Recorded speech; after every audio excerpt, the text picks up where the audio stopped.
Alors, mes chers amis, pour ce nouveau cours de Torah aujourd'hui, eh bien, je suis à Yerushalayim, Baruch Hashem. On est monté à Yerushalayim cet après-midi, et Baruch Hashem, ce soir, je vous fais ce premier cours depuis Yerushalayim. Alors, les Mirtze Hashem, avec la volonté de Dieu, l'aide de Dieu, bien sûr, eh bien, tout peut se faire et tout se fera, puisque je suis à Jérusalem, à Yerushalayim, pour visiter des possibles habitations pour moi. On va, euh, on va prier Hachem pour que ça se fasse, comme on dit, Bécha Tova, dans un moment propice. Et donc, voilà, on est Mahalim Bakodesh. Hier, je vous enregistrais premier cours depuis la terre d'Israël, et ce soir, premier cours depuis Irakodesh, la ville sainte Yerushalayim. On monte en sainteté, Baruch Hashem.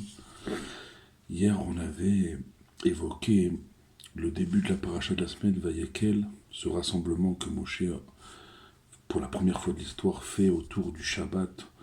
On avait appris des paroles de Moshe Rabbeinu que Shechet Yamim Te'ase Melacha, que 6 jours durant le travail sera fait à condition qu'on fasse un Shabbat vraiment pour Dieu, pour cultiver cette relation déjà envers nous-mêmes, entre nous et Dieu, et le troisième verset peut-être le plus important, oui, on peut le dire parce que Loteva Rouesh Bemojvotechem Beyom Shabbat, vous n'allumerez pas de feu dans vos demeures le jour du Shabbat. On l'a dit hier, c'est maintenir une harmonie au sein du foyer, justement, et peut-être surtout ce jour-là, qui est propice à justement à ce que le feu s'allume pour un rien. C'est souvent, et c'est d'ailleurs quasiment toujours pour un rien, ce jour-là. Et donc c'est peut-être le plus important. Pourquoi?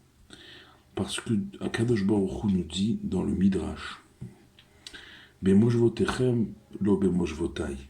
Vous n'allumerez pas de feu dans vos demeures le jour de Shabbat, dans vos demeures, pas dans la mienne. La preuve, c'est que dans l'enceinte du Mishkan, dans le désert comme du Beth Amikdash plus tard, à Yerushalayim, eh bien, on faisait les corbanotes, les sacrifices, le jour du Shabbat. Et qui dit sacrifice dit forcément le faire au moyen du feu. Et donc, c'est là qu'on voit que l'interdiction qui nous est faite de ne pas allumer le feu au sens propre comme au sens figuré, c'est-à-dire ne pas alimenter de futiles querelles entre nous, dans nos maisons, dans nos synagogues, dans nos lieux communs, le jour du Shabbat, eh bien, ça c'est pour nous, entre humains, entre semblables, entre prochains, entre frères et sœurs juifs et juives, et pas pour la maison de Dieu, où, par définition, le shalom, la paix et les libations d'eau autour de l'autel des sacrifices régnaient dans le temple. Et donc il n'y avait pas besoin de mettre en garde, de ne pas allumer de feu, de ne pas allumer de querelles futiles dans le temple, parce que dans le temple, il n'y avait pas de place pour ça. On venait, on faisait son service à Dieu, et on partait. C'est un peu les mêmes lois pour la synagogue. On doit venir y prier, y étudier, et on doit pas, c'est pas un café, comme c'est en vérité les lois de la synagogue sont calquées sur celles du temple. On apprend ici aussi, vous le voyez bien, le respect dû à l'endroit de la synagogue comme à l'endroit du temple. Mais toujours est-il que oui, ce troisième verset est peut-être le plus important des trois. C'est que Akadosh Baruch Hu, ici, nous dit une chose très importante. Si déjà vous n'allumez pas de feu dans vos demeures, vous n'alimentez pas des querelles ce jour-là, ce jour si particulier dans vos demeures, Calvachomer, à plus forte raison, pas dans la mienne. Et on voit que c'est un jour qui est propice à la moindre étincelle, que ce soit dans les maisons, dans les synagogues. Et on n'a pas besoin de ça. Vous savez, ce matin, j'ai prié à Ashdod, dans une synagogue marocaine, collée à un Bet Rabbah, Baruch Hashem, on voit la Hardout. Ils ont un projet d'englober ces deux synagogues de rites différents dans un même complexe énorme, tenez-vous bien, sur la longueur qui fera 7,70 m. Si ça, c'est pas la main du Rébé, Baruch Hashem. Et donc ce matin, j'ai prié là-bas avec un chaver, un frère, mon frère Rachamim. Mon frère Rachamim, qui se reconnaîtra, et à qui je remercie, bien sûr, il faut dire merci à Karatatov, se dire merci entre nous, c'est très important. Donc merci mon frère Rachamim, parce qu'il m'a dit une leçon extraordinaire, incroyable, parmi toutes les belles paroles qu'il m'a dites ce matin. Il m'a dit que lui, c'est un sportif, depuis toujours, et que, bon, après les événements que la terre d'Israël a vécu, eh bien, ça continue à se chamailler à son sport favori, un sport avec un ballon rond, vous aurez compris, le football. Mais ce qui était acceptable avant, on disait ça fait partie du foot, alors que pas du tout. Mais après le 7 octobre, continue à se chamailler pour un ballon, lui-même qui est un fou de foot, un fou de ballon qui a toujours fait ce sport. Il m'a montré le message qu'il a envoyé en prônant la hardout, l'unité, et que si ces disputes continuaient, après avec tout ce qui se passe, avec le besoin d'unité, le besoin d'être ensemble, après tout ce qui s'est passé, tout ce qui se passe, il ne pouvait plus prendre part à ces matchs-là. Et on l'a félicité. Et finalement, vous voyez, c'est pas...